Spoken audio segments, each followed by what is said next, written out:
우리 함께 하나님의 말씀을 나누도록 하겠습니다. 오늘 경건의 말씀은 마가복음 13장 1절로 13절까지 있는 말씀입니다. 예수님이 제자들과 함께 성전에서 나가실 때 제자들이 그 성전의 그 건축 형태를 보고 경탄을 했습니다. 큰 돌들과 그 성전 건축을 보고서 그들이 정말 굉장히 놀라워했습니다. 이때 예수님께서 그 경탄하는 제자들에게 이 돌들이 하나도 남기지 않고 다 무너질 것이다, 그렇게 말씀을 하십니다. 이에 나중에 성전 맞은편에서 그것을 보면서 제자들을, 특히 베드로와 안드레 형제, 요한과 야고보 형제가 질문을 합니다. 예수님, 그러면 이런 징조가 어떻게 일어납니까? 정말 주님이 하신 그 말씀대로 이루어질 때가 그 징조는 무엇입니까? 할 때 주님께서는 이 징조에 대해서 세 가지를 말씀해 주십니다. 그것은 바로 그 종말을 얘기하는 것이죠. 그 첫 번째는 사람에게 미혹당하지 말라고 합니다. 여러분, 그렇습니다. 우리가 인생을 살면서 가장 우리를 힘들게 하는 것은 어떤 환경적이고 어떤 문제가 아닙니다. 사람입니다. 사람이 우리를 힘들게 하고, 사람이 우리를 어렵게 만들고, 사람이 우리를 속입니다. 먼저 우리는 사람을 볼 수 있는 눈을 가져야 합니다. 그리고 두 번째는 이 전쟁의 소문이 납니다.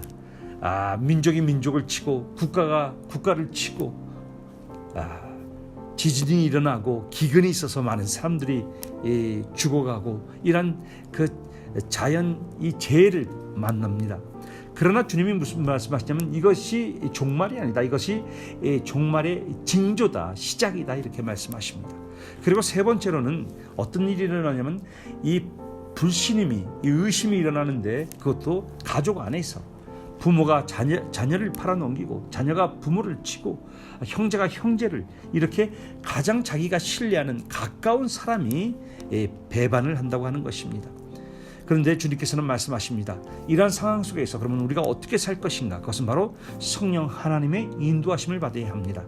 사람에게 어떻게 우리가 미혹당하지 않을 수 있습니까? 그것은 성령 하나님에게 우리는 간구하고, 성령 하나님이 우리가 함께 하시고, 성령 하나님 앞에 우리가 이끌림, 인도함을 받는다면 우리는 정말 이 사람이 나를 미혹시키고 속이는 사람인지 아닌지를 우리는 깨달을 수가 있습니다. 그리고 우리가 또 이 상황 속에서 무슨 말을 해야 될지 두려워할 필요도 없습니다. 성령 하나님께서 우리에게 말씀을 주신다고 했습니다. 이것은 무엇입니까? 우리가 그 어떤 상황 속에서 정말 우리 주님 앞에 간구할 때, 성령 하나님, 제가 어떻게 결정을 해야 되고 제가 어떻게 나가야 합니까? 했을 때 성령 하나님의 조명을 받게 되어 있습니다. 그러면 우리는 어떤 환난 속에서도 견디고 우리는 끝까지 승리할 수 있습니다. 여러분, 오늘 이 말씀으로 사람에게 미혹당하지 마시고, 소문 때문에 끌려다니지 마시고, 또 배신당하는 것 때문에 어려워하지 마십시오. 가장 중요한 것은 성령 하나님의 인도하심을 받는 것입니다. 그때가 바로 이 세상에 끝나는 그 징조가 일어나도 우리는 성령님의 인도하심으로 넉넉히 이길 수가 있습니다. 그러한 삶, 가정 일터가 되시기를 주님의 이름으로 축복합니다.